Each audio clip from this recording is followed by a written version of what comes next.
Hello guys, welcome back to DK vlog. আজি মই ব্লগটো ৰাস্তাৰ পৰা আৰম্ভ কৰিছোঁ। কিমান আমাৰ ঘৰটোতে চাব। আজি স্বাধীনতা দিৱস হয় আৰু 15 আগষ্ট হয়তো। সেইটো কাৰণে আমি এতিয়া স্কুল আহি আছোঁ। মোৰ লগত কেইজনী আছে আৰু আমাৰ ব্লগাৰ এটা আছে। এতিয়া স্কুল যাওঁ ব'লক।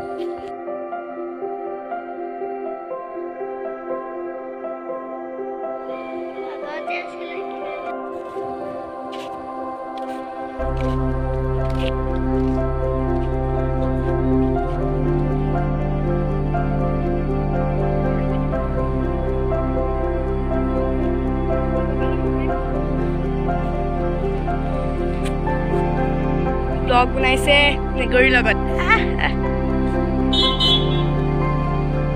আৰু ময়ো এতিয়া ভিডিঅ'টো ইয়াতে সমাপ্ত কৰিম আৰু যদি ভিডিঅ'টো ভাল লাগে লাইক কমেণ্ট শ্বেয়াৰ এণ্ড আৰু ছাবস্ক্ৰাইব কৰিব নাপাহৰিব।